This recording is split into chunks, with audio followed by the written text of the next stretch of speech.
What's up?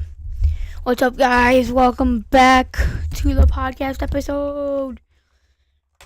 And today we got a couple things to talk about before we even jump into reviewing the USHL games this past Saturday. Before I even talk about anything, was there a game today for the USHL? I'm not sure. I don't think so. No. Okay, I wanted to make sure. So we got a couple things to talk about. One is pretty big. But one is really, really important. Clayton Keller is the Utah Hockey Club captain. Utah Hockey Club. Coming into Utah for the first season, brand new franchise. Clayton Keller leads the way. Relocation this year, the Utah Hockey Club. Clayton Keller's leading the way. I'm pretty sure he's around 27ish probably. Around the 20, anywhere from 25 to 28 range. He's a pretty young, probably the best offensive player. So yeah, I think that's a good decision for him to be the leader. So yeah, another one that is huge. Jeremy Swayman finally gets re-signed, and he is sticking around in Boston. He gets an 8-year, $8.25 million contract. So how this works, how this has been happening. So, Jeremy Swayman, who's a top 5 goalie in the league, the 4th best goalie in the league, in my opinion, is the RFA for this upcoming season. Which means he is a restricted free agent he didn't get signed all the way to now. And they play on Tuesday, October 8th in 2 days for opening day. Opening night in North America. So basically originally the podcast Spitting Chicklets was said that he got offered 8-year $7.5 million, something like that, a deal that was way off. And Swayman's agent came out and said that was false. And then there was an interview for the Boston Bruins GM, and he came out, and the reporter asked, do you have anything to say about the contract or anything about what Jeremy Swayman asked, what he's asking to get? And he said, I'm not gonna give you exact what he asks, but I'm gonna say that I can come up with 64 million reasons why I would play. Basically implying that he gave him a $64 million contract. And which basically means that everybody can basically guarantee that it was an 8-year, $8 million contract. And Jeremy Swayman's agent came out and said, well, we never got offered that. We didn't get offered that. And so they were swirling around for the past couple weeks of Swayman. Is he going to get signed by opening day? Are they going to sign him? Is he leaving? Is he getting traded? There's literally YouTube videos about possible Jeremy Swayman trades. It was oh my goodness, is he going to get traded? Is he going to resign? Is he leaving? I don't know. We don't know. Just came out earlier today. I saw it when I woke up. So it probably came out around 8 a.m. Central, 7 a.m. Central-ish area. Jeremy Swayman accepted an 8-year, $8.25 million contract. I might be a little bit more than that. It was a $66 million contract.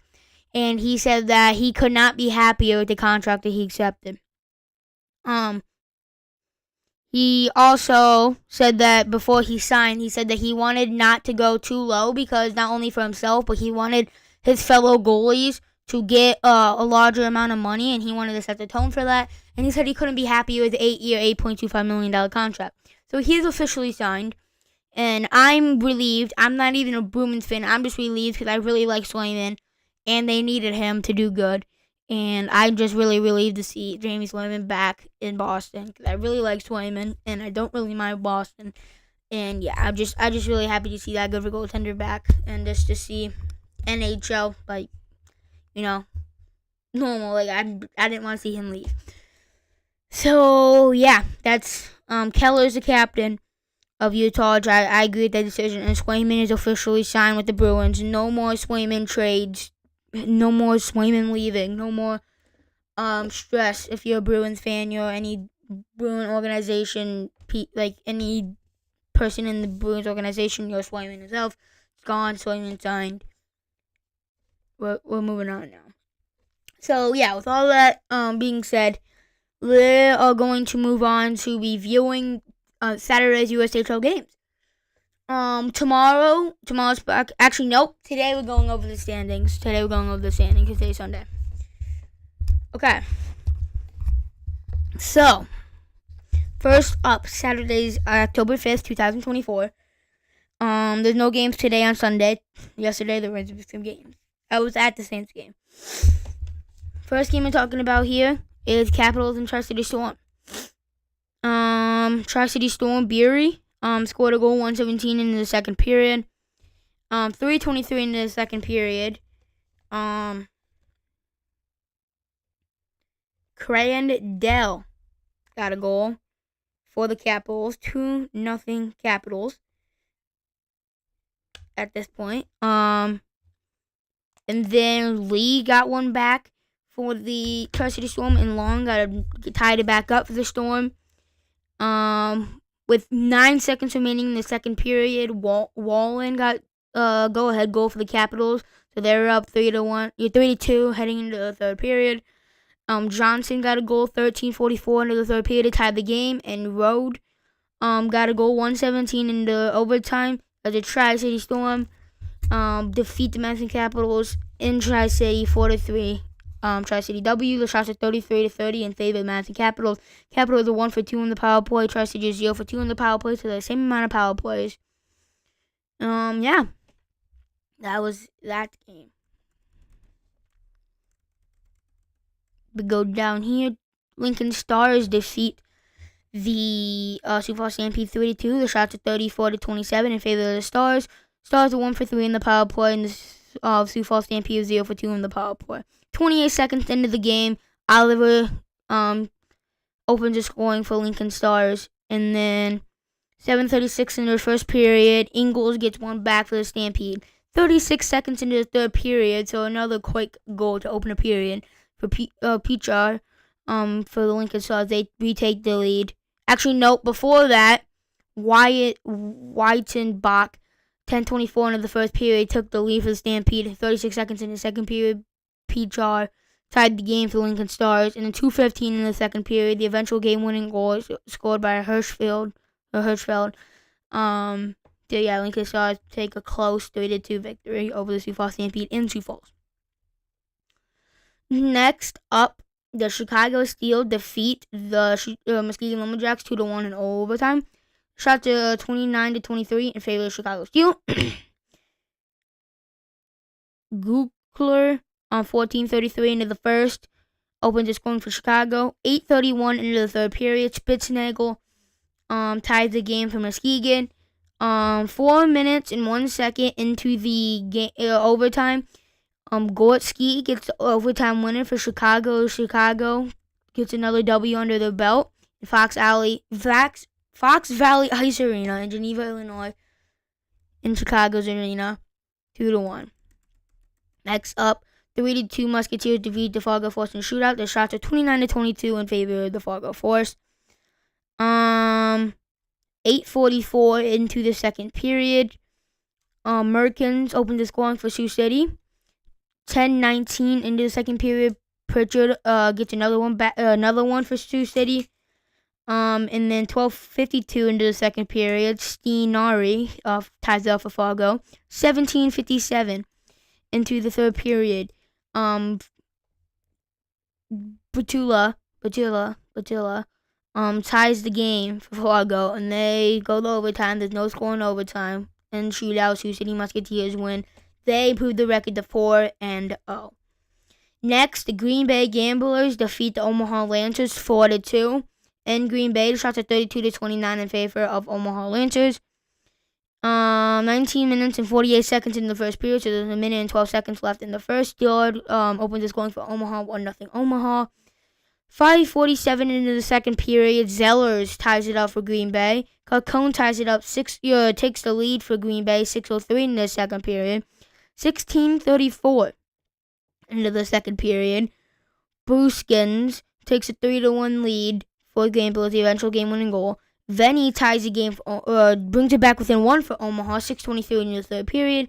It is Leonov, 19:30 into the third period. I'm assuming that's an empty net goal to seal the deal for the Gamblers. The Gamblers improve their record to 3-2-1-0, and the Lancers still stay winless. Youngstown Phantoms come back after being down 2-0 going into the third period. They come back and shock the Rough Riders in Cedar Rapids. 3-2 victory. Shots are 31-24 in favor of Cedar Rapids. 5:27 in the first period, Opstopovich scores opens the scoring for Cedar Rapids. 5:27 in the first period. 12:16 in the second period. Ilvenbini scores for the Rough Riders. 3-0 Cedar Rapids led all the way into the third period. Wachinski, 12:20 into the third period, brings it back within 1 for Youngstown. 13:51 scores the game-tying goal for Youngstown. And Wilkinski gets his second of the night, 7:42 in the third period, the eventual game-winning goal, and they hang on for shock Cedar Rapids in Cedar Rapids. Next up, Dubuque defeats Waterloo in Dubuque, 4-3. Shots at 32-20 in favor of Dubuque. Dubuque was 0 for 3 in the power play, and Waterloo was 0 for 4 in the power play. Hawkins right off the draw. I was at this game, by the way. Hawkins right off the draw. I wasn't even looking at the ice when this is happening. Hawkins right off the draw. The Blackhawks win the draw. He gets in. He ripped a shot over Bierman's blocker. 1-0 Blackhawks led.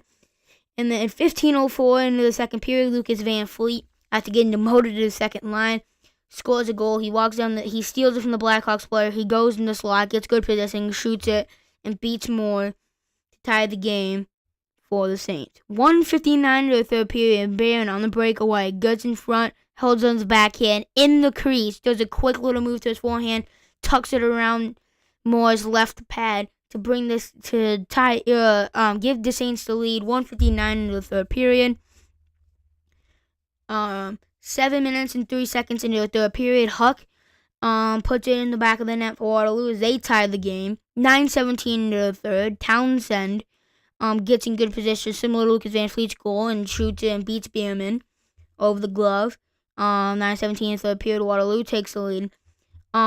With 3 minutes and 58 seconds remaining, Michael Barron gets in front. He puts in a goal off the backhand, gets the puck, forehand, quickly starts to the backhand, puts it in the goal at a weird angle to tie the game, send it to overtime. Torko Genishow scores a goal, 1:38 in the first into overtime. He gets the shot down low. He misses it. It goes back up to Niedermeyer. Niedermeyer quickly sends it back down to Genishow. He gets a beautiful tip in over Moore's glove to win the game for Dubuque in Dubuque as they get their third consecutive win at home, fourth consecutive win in general, and the Saints stay on fire to start this season off for the Saints. Makes me really happy, the Saints fan.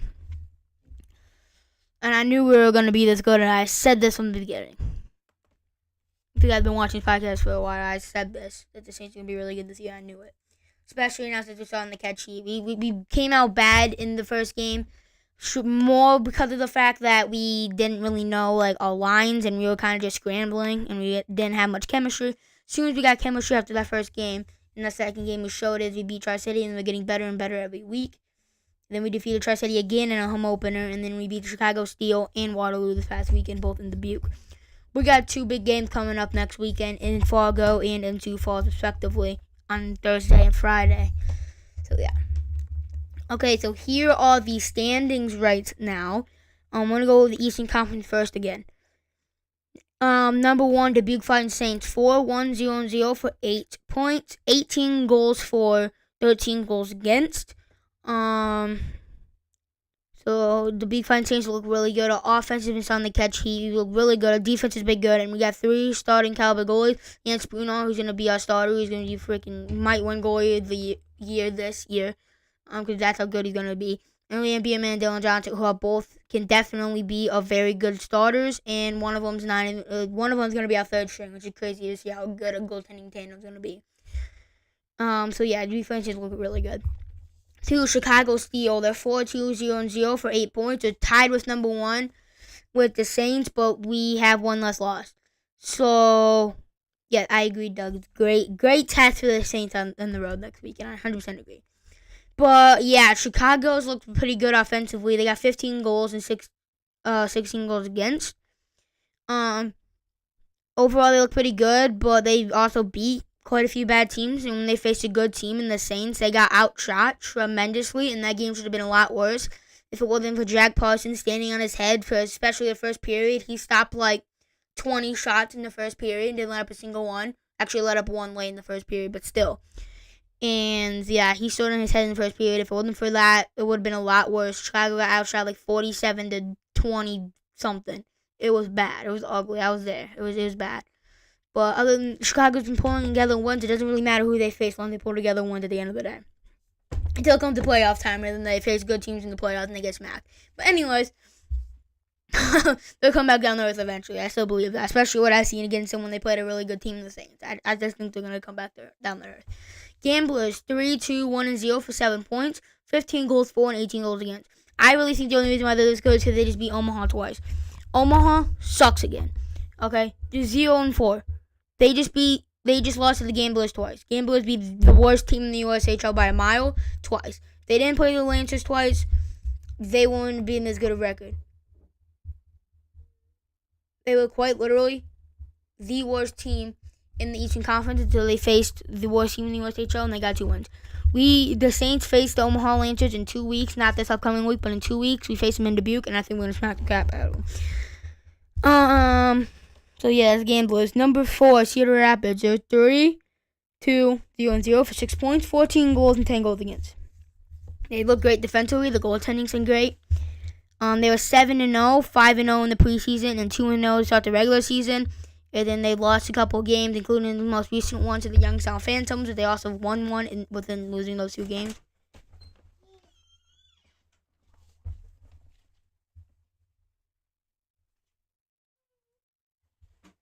So yeah, there is that. So, that's the Cedar Rapids. Youngstown, they're 3-3-0-0.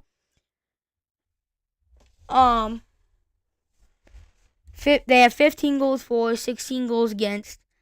They beat Youngstown. They were down 2-0 going in the third period, and they came back and beat Cedar Rapids.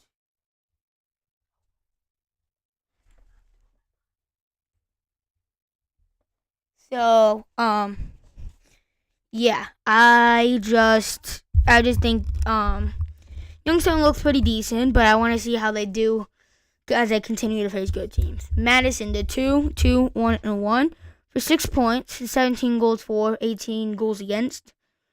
They've looked okay. I mean, they lost 1-0 at the beginning of the game, but they looked pretty decent. I mean, they looked okay, I guess, but nah, not really. So yeah, Muskegon's 1-1-2-1, 9 goals for, 13 goals against. They've looked really bad. I'm not gonna lie to you, they've looked really bad. They beat the Capitals 1-0 in Madison. That's the only win. Outside of that, they haven't won. So yeah, Team USA is 2-2 for 4 points, 14 goals for, 14 goals against. They've only played 4 games, so I mean that's why they're at the bottom of the standings. So yeah, Lincoln Stars a 4 oh god. Before I continue, I'm gonna mute my mic. I'll be right back.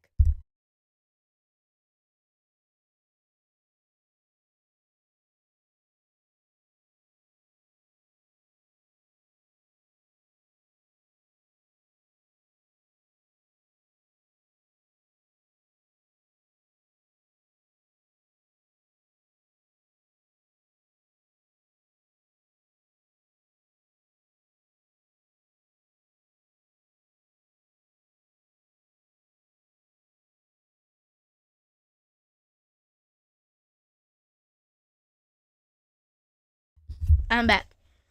Lincoln Stars at 4-1-0-0 with 23 goals for and 12 goals against. They looked really good.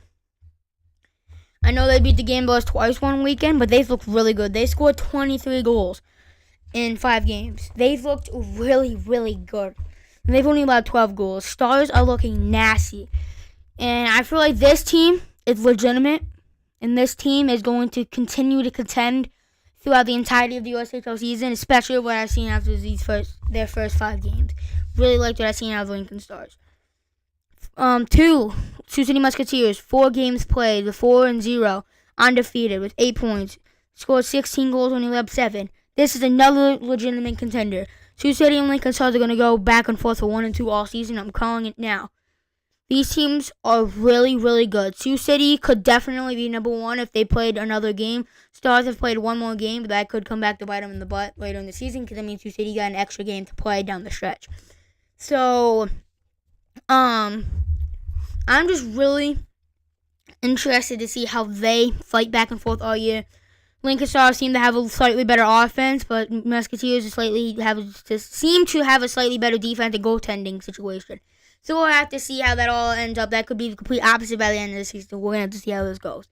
Number 3, Waterloo Blackhawks with 5 games played, 3-1, 1-0, 17 goals for and 14 goals against. They just lost in overtime against us. If they would have won that game in overtime, they would have been tied for number 1. I still think they would be number 3 because they have a loss, but I don't know. They could be number 1 because Lincoln Stars are also number 1. I don't know how that would work. But they would be tied for number 1 at the end of the day. They lost that game in overtime, so they are 1 point behind the number 1 seed, usually being tied for number 1.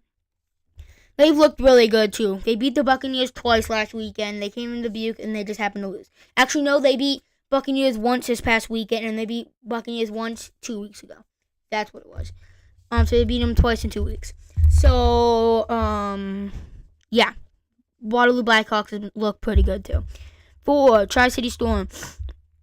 I got 2-1-1 for 16 goals for, 19 goals against. They lost to the Saints twice, and they beat Cedar Rapids. And they just beat the Capitals. I know they also lost to the Capitals. I'm not sure who else they lost to.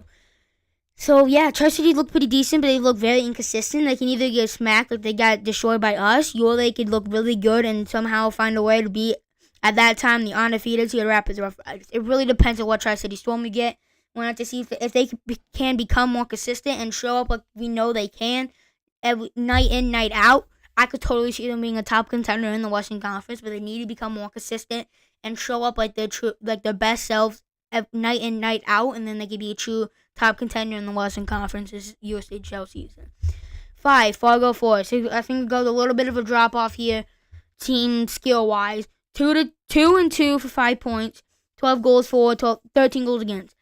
Dave, the game last night against Waterloo Catholic Capital Cup. Yes, every game that the Dubuque Fighting Saints either play the Buccaneers, Blackhawks, Cedar Rapids. Your Cedar Rapids either plays Dubuque, Waterloo, Buccaneers. Waterloo plays either the Saints, Buccaneers, or Rough Riders, or the Buccaneers plays Rough Riders, Saints, or Waterloo Blackhawks. Basically, at the end of the day, if any of those 4 teams play each other, it counts. So, yes, it did count. Just like the 2 games that the Waterloo Blackhawks beat the Buccaneers. Those all count, yes. So, yeah, the Forest, they've only played 1 goaltender so far. He's played all 5 games. He has a 911 save percentage and a 2-point, I don't know, it's a 2-point something goals against average. He's been pretty good. He's been really good. But they haven't played another backup. They haven't played anybody else besides him. So, hopefully, he can carry the load for them. I don't know. We'll have to see. They went from Hampton Slukinski and Anton Castro to 1 goalie. So we'll have to see how they come back. But then they look decent, but they haven't looked that good. So we're going to have to see how they do.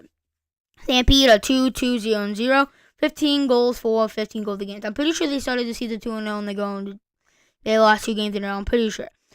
They don't really have top-end offensive talent. I just did my research on them earlier because I was writing for something on a Facebook group. They don't have a lot of top-end talent. They have, a bunch of people that have 3 points right now. They have a lot of depth. They have, a lot of good scorers, but they don't really have a top-end scorer. That's going to be the problem come down the stretch, I'm telling you. Or at least somebody can step up. Buccaneers are 1-3-0-0 for 9 goals for and 14 goals against. They look pretty bad. They lost the Blackhawks twice. Which I'm going to be a little bit fair. Blackhawks are a good team. They showed against the Fighting Saints, who Fighting Saints are one of the best teams in the league right now in the 4-game win streak. and they took Dubuque to the brink. They took them to the limit. Did Dubuque win? Yes. Did the Blackhawks lose? Yes. But at the end of the day, Blackhawks are a very good team. They lost to them twice. That's why the record looks so bad. Outside of those 2 games they lost to the Blackhawks, they're 1-1. So I think they're better than the record shows, but they're still not going to be nowhere near a top contender in the Western Conference. Because I think the top 4 teams in the Western Conference right now are going to end up being the top 4 teams in the Western Conference come the last game of the season. Specifically, top 3 teams right now, and then Tri-City will still be there too. And then the bottom 4 are going to be like some worse. So yeah. Omaha, the 0-4, 5 goals and 18 goals against. They're terrible. They're trash. They don't got no offense. They got no defense, no goaltending, and they just really suck. They just lost to the Gamblers twice, and the Gamblers are really not good. That's why the Gamblers are so high up, because they're just beat the worst team in USHL. By a mile. By mile the worst team in USHL. And they're not even close. And it's really just disappointing. They suck offensively. They suck defensively. They have no goaltending. They're just really, really bad. They're like the worst team in the USHL by a mile. They really had to pick their stuff up.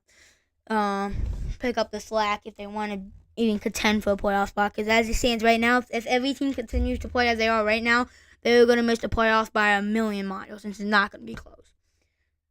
Yeah, I just spent 25 minutes talking about the USHL. That's wild. And I still got a game to talk about in the NHL. So, should we do that? We should do that. I think we should do that. Okay, let's do that. Sabres and the Devils. Okay. First of all, before I even say anything, alright, I was wrong. I thought the Sabres were going to win. I thought the Sabres were going to look similar how they played on Friday. But they were a lot worse. I think it was also more in fact that the Devils were a lot better.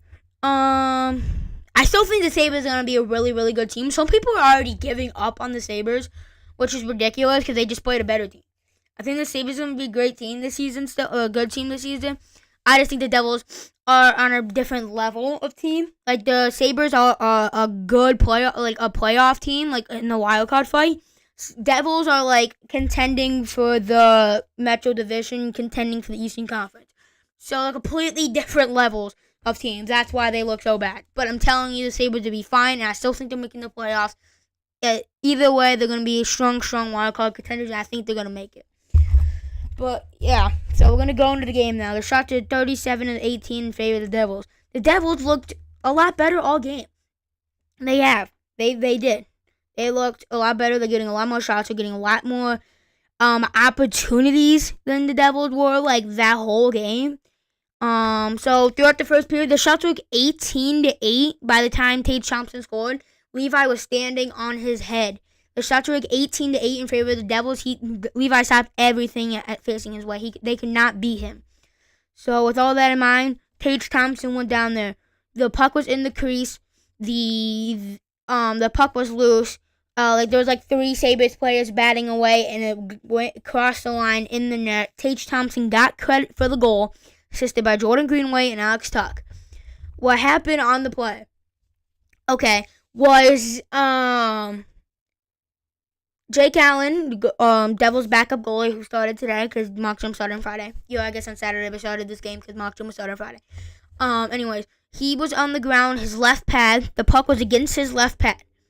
And the commentator said this, and it was true. He wears his pads a little bit looser. Like he wears them looser than normal, and they're not as tight.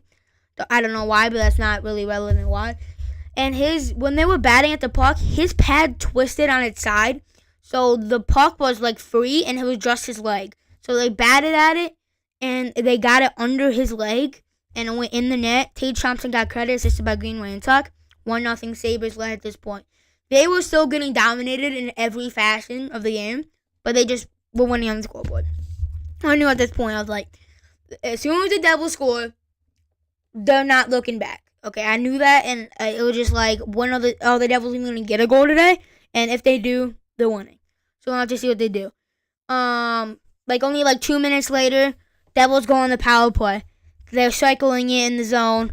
Nason gets it. He gets it over the Holla. Holla puts it back up to Seamus Casey. Seamus Casey fakes a shot at the top of the point. So he's at the top of the point. This is his second career game. And before I even say what happened, this is his first career NHL goal. And the only reason why he's playing is because Luke Hughes got hurt. Luke Hughes got hurt, so that's what he's taking his spot. So keep that in mind. Seamus Casey, he's at the top of the point because he's a defenseman on the power play. He faked a wrist shot. He did a curl and drag around like a three defenseman and absolutely sniped the puck over Devin Levi's shoulder, over his blocker side shoulder. And that was a nasty goal. Seamus Casey, first career goal after taking the spot of Luke Hughes on the power play in Czechia to tie the game. This is when the Devils really started like, okay, we can beat Levi now. Let's keep what we're doing now. We're winning this game. Nasty goal. Before I even continue, will Luke Hughes come in the lineup? I think he will, but I think someone's also going out because I don't see Seamus Casey just getting demoted after he scored this goal. This goal's nasty, and he looked good outside of this. We're going to have to see what he do. We're going to have to see what he does before Luke Hughes actually comes back to see if they can make a decision on that. So, anyways, it's 1-1 going into the third period. Paul Cotter got a goal, 7:18 into the third period. Jack Hughes got the puck. It was a 2-on-1. He boxes out the defender. He gets body positioning and he wraps it around on his forehand. He out muscles him and he puts a perfect pass on Paul Cotter's tape. He gets on a breakaway backhand forehand and he somehow shifts it top shelf. Absolute snipe on the breakaway for Paul Cotter. 2 goals in 2 games for the free agent signing. A depth piece showing out. Great play. Phenomenal play by Jack Hughes. Also a phenomenal finish by Paul Cotter. Eventual game-winning goal for the Devils, and they take the lead 2-1, 7:18 in the third period. Timo Meier, 14 minutes and 14 seconds into the third period. Jack Hughes shoots a shot. He gives it up to Jesper Bratt. Jesper Bratt goes into the zone with a lot of momentum. He tries to wrap it around to Devin Levi. He fails the wraparound, but it goes right into Timo Meier, right on Timo Meier's tape, who's crashing the crease. He taps it into an empty net, and he gives the Devils a 3-1 lead, and it ended up being 3-1 Devils win. Devils looked a lot better. This is the Devils team that I expect out of them the whole season. This is the Devils team that I expect to make the Eastern Conference Finals this next season and possibly make it the Stanley Cup Final. I could see them beating the Leafs, who I have being in the Stanley Cup Final with them. I could see them beating them. But I have the Leafs winning just because it's kind of like a gut feeling on this. I still stand on that. But I still think the Sabres are going to be a lot better than some people are thinking. Some people think that Sabres suck. They lost twice to a team that's clearly on a different level than them, so they're just going to suck and they're going to flunk out again. Missing the playoffs again. Chill out. The Devils are on a completely different level, and we knew that coming in the season. The Sabres are a wild card team. Devils are competing for the Eastern Conference and strongly competing for the Metropolitan Division and strongly competing for the Eastern Conference. They're trying to make the Stanley Cup Finals. The Sabres are trying to squeak into the playoffs. They're on different levels. People have to realize that. They're not going to beat these top contending teams right into the season. Okay, let's look at the game stats. Let's do a little deep dive before I end the podcast here. Shots are 37-18 in favor of the Devils. The face-off percentage was 64.7% for the Devils, 35.3% face-off percentage for the Sabres. 0 power play percentage for the Sabres. They went 0 for 2. 25% power play percentage for the Devils. They went 1 for 4 on the power play. That power play goal came by Seamus Casey. Penalty minutes. Devils had 9 penalty minutes. And the Sabres had 13 penalty minutes. That was because there was a fight, and that was 5 minutes each. The hits were 25-13 in favor of the Sabres, so they were more physical throughout the game. The block shots were 22-10 in favor of the Devils. Devils had 26 giveaways, and the Sabres only had 17. But the Devils had 5 takeaways, and the Sabres only had 4. So what I get out of these past 2 games is the Devils need to stop giving the puck away so much. And maybe be a little bit more physical. But if they can fix those 2 things, they're literally looking really, really, really good right now. So yeah, that's gonna do it for today's podcast episode. I reviewed the games. I really don't know what I'm gonna do tomorrow. I don't. I probably was gonna do something fun online for hockey. Because there's no games tomorrow. There's no games tomorrow. I mean, it's one preseason game, but I don't really care because it's a preseason game. I was going to do something fun online. Some hockey thing. I'll come up with an idea tonight. And then Tuesday, we're off and running for the regular season. So yeah, I'm going to do my podcast whenever because there's games literally all throughout the day. So what I did for the beginning of the preseason, what I'm gonna do is have the regular season. I'm gonna do my podcast whenever I decide to get on, do my podcast. I'm gonna review the games that are already happened. You are happening right now. And then the next day, I'm going to review those games, do a deep dive in all of those games, and then make my predictions for the next day's games, and do that throughout the regular season. So, yeah, that's going to do it for today's podcast episode. I hope you guys enjoyed today's podcast episode. Subscribe to this channel if you haven't already. Check out my X page, it's the Intermission Podcast. Check out my Facebook, it's the Intermission Podcast. Check out my USHL discussion group as well if you haven't already. It's just USHL discussion group. I'm on Facebook. Check. I don't think I got anything else to shout out. Oh no, yep. Actually, yes, I do. Go check out the NHL Talk group page. It's but when we talk NHL. So you go check that out. So we're gonna try to grow that group. So yeah, I will see you guys tomorrow for tomorrow's podcast episode on whatever I do tomorrow for episode 9 and then episode 10, season 5. And 2 podcast episodes will be the beginning of the NHL 2024-2025 regular season in North America. I will see you guys tomorrow. Peace.